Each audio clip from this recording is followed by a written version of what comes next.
시각을 통해서 투자 아이디어 얻어보도록 하겠습니다. 첫 번째 주제부터 확인해 보시죠. 자, 뉴욕의 여러 전문가들이 연준 그리고 중앙은행에 대한 입장이 조금씩 변하고 있는 것 같습니다. 오늘은 억만장자 투자자인 브리지워터 어소시에이츠의 레이 달리오의 이야기를 함께 좀 확인해 보겠는데, 자, 레이 달리오는 연준이 시장의 기대보다 좀 빠르게 기준금리를 올려서는 안 된다라고 오늘 이야기를 했습니다. 미국 CNBC 방송에 출연을 하면서 여러 가지 이야기를 했는데, 자, 이 중에 미국 경제를 야구로 좀 비유를 하면서 현재 상황을 설명을 해줬습니다. 자, 미국 경제가 현재 야구로 비유를 하자면 7회에 해당한다. 7회가 진행되고 있다. 향후 2년간 경기 상승 추세가 유지될 것으로 내다보는 상황이었습니다. 자, 그러면서 경기와 증시가 상승세를 유지하기 위해서는 연준이 시장의 기대보다 빠르게 금리를 올려서는 안 된다라고 주장을 했던 것이었는데요. 자, 여기에다가 이어서 또 다른 앞으로의 위기에 대해서도 설명을 했습니다. 이번에서 이제 다음 위기가 빅뱅의 유형은 아니겠지만 심각한 사회 정치적 문제로 이어질 수 있을 위험이 찾아올 것이다라고 얘기를 했고, 이러면서 투자자들이 앞으로 주식에 대해서 조금 더 방어적으로 접근할 필요는 있다라고 투자 포인트까지 짚어주는 모습이었는데요. 자, 레이 달리오의 이야기뿐만 아니라 전체적인 시장에서 연준에 대한 생각, 이런 것들이 좀 변화하고 있는데, 이런 것들을 잠시 후에 글로벌 인사이트에서 조금 더 자세하게 체크를 해보도록 하겠습니다. 자, 다음 살펴볼 이야기는 오랜만에 가상화폐 시장 이야기를 좀 해드리겠는데요. 가상화폐 시장에 대해서 좀 제재가 가해지는 모습이었습니다. 미국 증권거래위원회가 가상화폐 관련 상품을 판매한 헤지펀드와 브로커 두 곳에게 벌금을 부과했다. 처음으로 벌금을 부과한 것으로 알려졌습니다. 헤지펀드 크립토에셋 매니지먼트가 가상화폐 자산에 투자하는 펀드를 올바르게 홍보하지 않았다고 해서 벌금을 부과했던 것이고요. 또 여기에 자사 웹사이트에 ICO 슈퍼스토어를 운영을 했는데, 이 과정에서 투자보호법을 위반한 투자자들이 자금을 조달하는 경우가 있었다. 이런 것들이 조금 법을 위반한 것이다라고 하면서 벌금을 부과했습니다. 자, 이뿐만 아니라 웹사이트 토큰랏의 레니 쿠겔과 엘리 르위트 창립자에게도 벌금을 부과했는데요.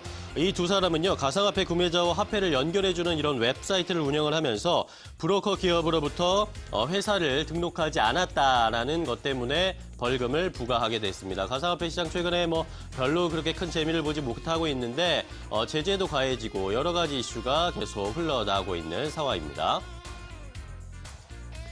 자, 다음 살펴볼 이야기는 아이폰 관심 많으실 겁니다. 내일 아마 우리 시간으로 좀 공개가 될 것 같습니다. 계속 설명을 드렸지만 아마 3가지의 종류의 아이폰이 공개가 될 것이다라고 현재 외신들은 예상을 하고 있습니다. 새 아이폰 모두 아이폰 X, 지난번에 발표됐던 아이폰 X의 디자인에 기반한 모델이 출시될 것으로 예상이 되는데, 자, 일단 지난번에 발표됐던 아이폰 X의 후속작인 아이폰 XS가 발표될 것이고요.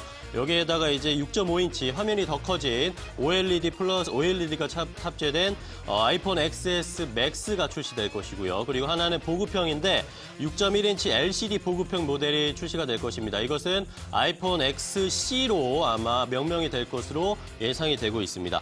자, 그런데 우리가 지난번에 말씀드렸을 때는 생각보다 가격이 높을 것이다라고 말씀을 드렸는데, 오늘 외신들의 보도에서는 또다시 가격을 좀 낮춰서 나올 가능성이 있다라고 이야기가 나오고 있습니다.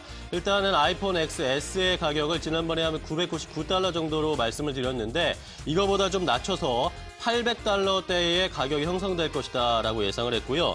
아이폰 XS 맥스 같은 경우에도 지난번에 제가 $1,049 정도로 예상을 하고 있다, 시장에선 이야기했는데, 이번에는 900에서 한 $1,000 사이 900달러대에서 가격이 형성될 것이다 라고 예상을 하고 있었습니다. 여기에다가 마지막으로 말씀드렸던 아이폰 XC 같은 경우에는 600에서 $700로 훨씬 더 가격을 저렴하게 해서 보급형으로 출시될 것이다 라고 외신들이 보도가 나오고 있습니다.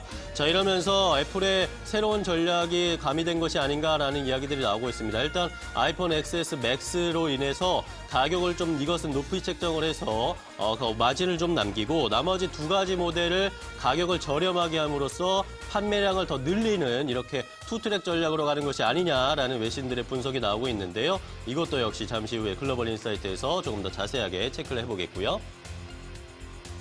자, 마지막으로는 미국의 통신사 간의 M&A에 관련된 이슈입니다.